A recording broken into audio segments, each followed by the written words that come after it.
2019, a cozy version, as we like to call it here. My three buddies. What's your name, sir? Rick Shaw. Jason Destine. And your new offering is what website? It is firstpreventers.org. Okay. What do you guys do?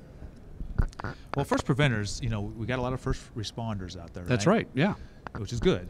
But we also need first preventers. So the First Preventers is a program. It's a nonprofit organization that focuses on helping organizations to set up that First Preventers program. I like it because people 5 years ago would have told you there's no such thing as prevention.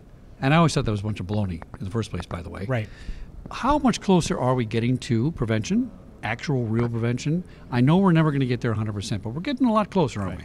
I think the biggest challenge is that people don't believe prevention is really possible. So they don't act to that end. Right. And then I think also that people believe that preventing is reacting to the scene of violence faster. Right. If I get there within a minute, we can prevent more casualties, which is true to a point. That is some prevention, yeah. Right. But I think what Rick and I are focusing on is how do we take prevention to the edge even further. We know the red flags are out there. They are exhibited years before certain events take place. If we can help people identify those red flags sooner, we can get to prevention a lot faster and a lot easier too. So Donald Rumsfeld was made fun of a lot back in the day with his known unknowns and things. But it turns out he was right. Right. On a lot of that stuff. So right. How are we defining it? Is this a known or known unknown? I think it's kind of a known. I think we know a lot of things about people's behavior that can help us say, wait a minute, let's bring this guy back to the fold. Right. Let's get him back in the social circle before he acts out. Correct. Not 100%, but what do you think about that? Well, you're absolutely right, because when we look at the ones we've prevented, it's because we've acted on the red flags. And there's documentation on that. Absolutely. We weren't just lucky. We actually did something. Absolutely. Right. Okay, good. But it's also documented on the ones we didn't take action on, but the red flags were there. I mean, we see that all the time. That's true. The red flags were there, but the appropriate actions didn't get taken. So we've seen it documented on both sides, where the red flags, they're there. People see them. It's just they're not always being collected and not getting to the right people in the right place at the right time so they can do the right things. That's one of the biggest challenges. Right, and when you look at an after-action report, this big commission set up, this big investigative body is set up. Huge bunch of money spent to say we screwed up. And we take a year to develop this pattern, but we find all these red flags that were actually known in the community or the school or wherever the situation may have been. Like, had we known now or then we just discovered, we could have taken action and prevented this. So all the information's out there. We just need to find a way to coalesce it and bring it together and turn that into a format that people can say, we need to get this escalated as quickly as possible to the right people. Now, I'm not going to say that's the easy part, but I'm going to say that's a part that can be accomplished. Yeah. What I find difficult is convincing people that that there's a correlation. Sure. There just seems to be this big denial of, you don't know if that's for sure. And I go, you know what?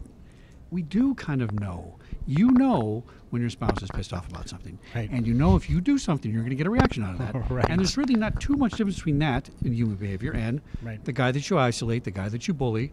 No justification of their behavior, but you can understand the pathway. You know how it got there. It didn't start with, I'm going to wake up tomorrow and shoot you. Exactly right. It started with somebody feels, violated. Right. Yeah, you hit on a couple of key terms there, the behaviors. Right. Behaviors, people observe them all the time. That's right. And the pathway to violence is a well-known, well-documented, well-researched. Visible. It's out there. Very visible, yes. But what's also out there then is during that pathway to violence is a pathway to prevention, because you've got time. You can intercede in any one of those spots and Correct. say, hey, come over here and let me talk to you. Like the Virginia Tech guy had 74 things he could have done. Sure. One of them was, look, he's shooting at targets on the ground. I wonder if I should call somebody about that. I mean, that's a no-brainer. Yeah. But go ahead. No, so I think what Rick and I are trying to do is raise that awareness, but we're also looking at how do you deconstruct that pathway of violence and how do you reimagine what the pathway to prevention looks like.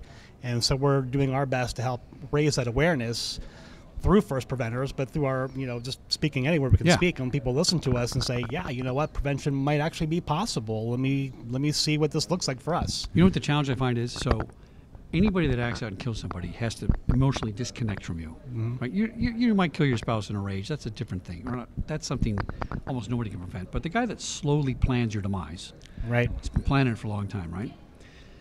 The first thing he does is he moves away from you socially. Mm-hmm. So how are you going to encourage the group to point him out and try to bring him back when he's not in the group socially? Right. Your first red flag is he's out of the group. That's the guy we got to pay attention to. Yep. He used to come to lunch with us. Now he's like, I'm not talking to you. Well, right? and you're exactly right. You actually hit on a really interesting pattern we're seeing is that more and more of the red flags are coming from the community, the neighbors, the people like that. So they are engaging. Okay, all right. So they disengage maybe from their organization. Right. If it's a school or a business or whatever, but they still are out there leaking those red flags. Right. And so when they leak those red flags, we just need to make sure we collect them from other places, social media, friends, neighbors, things like that. So it's in the community now. And we know it works because we've seen it happen before. And we can connect the dots after and see it, so we can connect the dots before too. I mean, we're not doing anything voodoo here. Right. It's something that's already being done. Right. Just not very well on the early stage. Well, this is fantastic. And it's firstresponders.org. .org. Yep. Do you need a videographer at this? Any of these speeches, maybe? We probably do. Maybe Security Guy TV might come down there. Yes. So we're speaking on Wednesday at 3:45. All right, good. The gap between security solutions and school violence is what we're talking about. And we illustrate very succinctly and with a lot of detail the warning signs, the red flags, how to connect them, how to make prevention more attainable for any organization out there. Fantastic. Firstoffenders.org. Check them out here at GSX 2019. Back in a minute here. Well, maybe back. Yeah, we'll back in a minute. That's right. All right. We'll see you guys here on SecurityGuideTV.com. Thanks. Thank you.